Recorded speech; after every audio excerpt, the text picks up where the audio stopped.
Don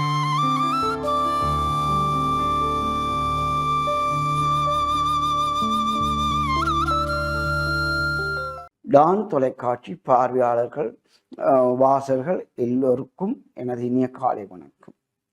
இன்றைய பொழுதில் நாம் தனித்து எமது வளங்களை பாவித்து எமது வெற்றியையும் எமது முன்னேற்றத்தையும் தீர்மானிக்கக்கூடிய நமது மூளையை சுத்தப்படுத்துவோம், நல்ல சிந்தனைகளை விதைக்கவும். இன்றைய காலை பொழுதிலே அவ்வாறான ஒரு நல்ல எண்ணத்துடன் உங்கள் முன் வந்திருக்கின்றேன். அதாவது நல்லெண்ணங்களை விதைகளாக அமைந்தாலும் நல்ல நல்ல முயற்சிகள் உரமாக அமைய வேண்டும் என்ற தலைப்பில் எதை நினைக்கிறோமோ அதை அடைய முயற்சி எடுத்தால் மட்டுமே அது நிகழும் என்பதோடு இணங்க எண்ணியது போன்று அதற்கு முயற்சி எடுக்க வேண்டும் என்பதை விளக்க வேண்டும்.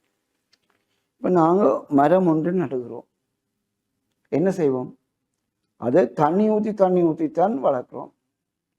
ஆனால் மரம் உற்சாகமாக துடிப்போட வளரையில் என்றோன்னு நீங்கள் என்ன செய்வீங்க? எரு குலைத்து போடுவீங்க. மாட்டெரு ஆட்டெரு அல்லது குப்பையரு தூக்கி கொண்டு போட்டு கிளறி போட்டு தண்ணி ஊற்றுவீங்க. அது வேறு கிட்ட வைக்கக்கூடாது, சுட்டுடுமான்னு சொல்லி விளத்தி வச்சு பசலை போட்டு தண்ணி. அது ஒரு மரம் நடுகைக்கு உதாரணம். அந்த மரம் கன்று அப்படி வளர்த்தா விருட்சமாகி நிழல் தருது. அதே ஒப்பிட்டு உங்களோட மனத்தில் ஒன்றை விதைக்க போறீங்க. ஒன்று தொலைக்காட்சி வேண்டுவதா இருக்கலாம், ஒன்று கார் வேண்டுவதா இருக்கலாம், ஒன்று சைக்கிள் வேண்டுவதா இருக்கலாம், ஒன்று தையல் மிஷின் வேண்டுவதா இருக்கலாம். அது எதையும் நீங்கள் ஒரு கற்பனை பண்றீங்க. அதை நாங்கள் விதையாக மனதில் விதைச்சிட்டோம் என்று கதை கொள்வோம். அப்ப தண்ணீர் என்ன? அதை அடிக்கடி நினைவூட்டோம். அப்ப பசலை என்னது? ஒவ்வொரு ஸ்டெப்பா என்ன முயற்சி எடுக்கும். இதை ஒன்றை வேண்டா முதல் வேண்டும். அதை உழைத்து வேண்டி காசை மிச்சம் போயிச்சு பொக்கெட்டுக்க வச்சுட்டு பொருளை வேண்டுவது புத்திசாலித்தனம். இல்லை கடனுக்கு வட்டி மாதம் கட்டி முடிக்கலாம் என்பது முட்டாள்தனம்.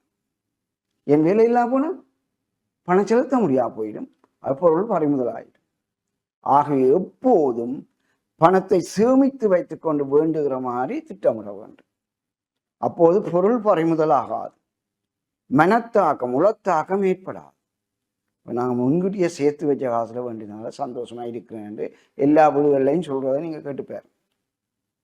ஆகவே நினைப்பதெல்லாம் நடந்து விட்டால் தெய்வம் ஏதுமில்லை என்பது கவிஞர் கண்ணதாசன் பாடல். அவர் நினைக்கிறதை எப்படி நினைக்கணும், எப்படி பார்க்கணும் என்றதான் பார்க்கணும். ஒன்று, நினைப்பதெல்லாம் நடத்தி முடிக்கிறது கடவுள் தேவையில்லை. அப்ப நினைப்பதை உள்ளத்தில் விதைத்து பேணினால் போதும். அதை நாங்கள் என்ன செய்ய போறோம்? அடுத்து விதைத்தவை முளைத்து செடியாக முயற்சி எடுக்கணும். உரம் பயிற்சி, செடியாக முயற்சி எடுக்கிறது உரம் பயிற்சி, நீர் பாய்ச்சல் தேவை. முயற்சி என்பது உரம், பயிற்சி என்பது நீர் பாய்ச்சதாக இருக்கு. இப்போ உதாரணமா நான் கவிதை எழுத வேணும் என்றது என்ன விருப்பம். அப்ப என்ன செய்யணும்? எப்படி கவிதை எழுதணும் 4 மாசம் நல்ல நண்பர்களும் கேட்கலாம். அது மனதில் விதைச்சது.